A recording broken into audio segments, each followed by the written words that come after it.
Discrimination capillaire avec une proposition de loi qui m'a rappelé cette ancienne pub des années 90.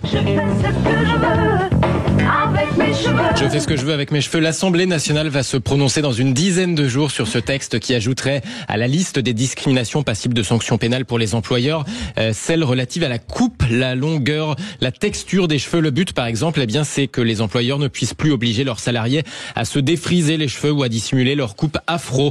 Bonsoir Olivier Servat. Bonsoir Monsieur Mathieu, bonsoir. Bonsoir, bienvenue.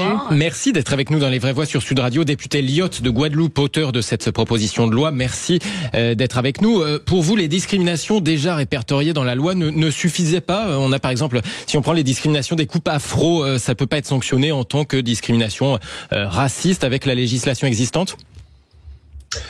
Il est vrai que l'article L225 du Code pénal prévoit 25 critères de discrimination, dont la discrimination physique. Mais vous voyez là, je suis en zoom avec vous et je vous regarde. Et principalement, quand je vous regarde, je vois votre visage et ce que vous avez au-dessus de la tête.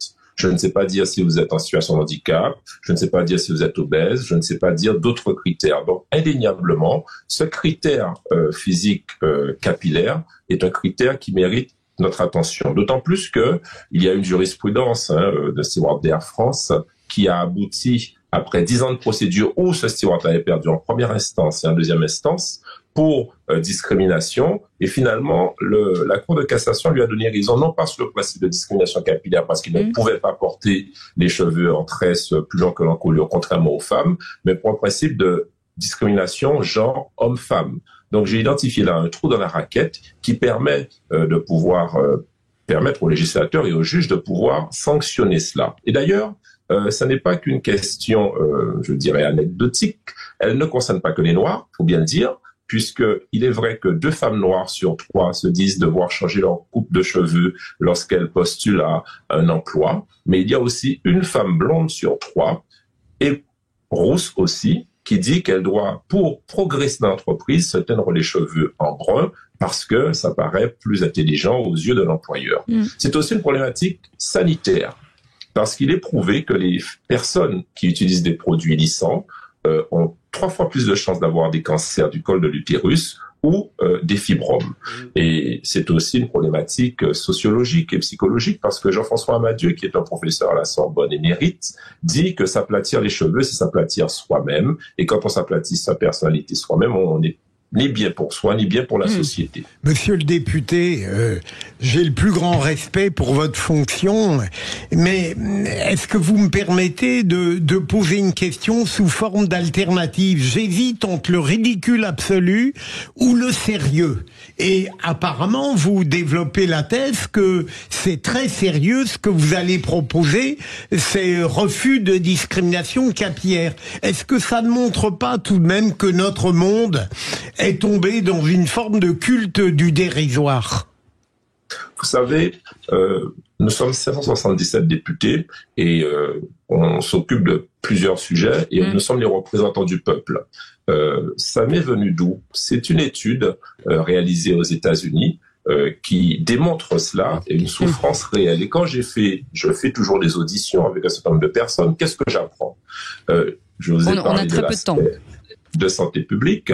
Je vous ai aussi parlé de l'aspect représentation et je vous dis, après avoir discuté avec des chirurgiens, il y a ce qu'on appelle les alopécies. Liées à des tractions. Pardon, d'abord, vous avez dit une chose qui moi me choque. Je finis. Ah pardon, mais bon. Les alopécies de traction où on oblige parfois des personnes à se tirer les cheveux et ça n'est pas bon finalement. On doit accepter, je dirais, l'originalité. Absolument. Pour que chacun puisse être heureux. Allez, un petit mot d'Elisabeth Lévy, si vous permettez. Excusez-moi parce que pardon, monsieur le député, mais quand vous dites s'aplatir les cheveux, c'est s'aplatir soi-même. Excusez-moi, laissez aux femmes qui ont envie de s'aplatir les cheveux la liberté de le faire. Il faut quand même arrêter de tout voir à l'aune de la discrimination, de la race. Alors peut-être qu'il y en a qui le font parce qu'elles pensent que, et ça c'est effectivement tout à fait déplorable, parce qu'elles pensent devoir le faire. Allez. Mais franchement, il faut quand même arrêter de mettre de la discrimination et de la victimisation dans tout, quoi.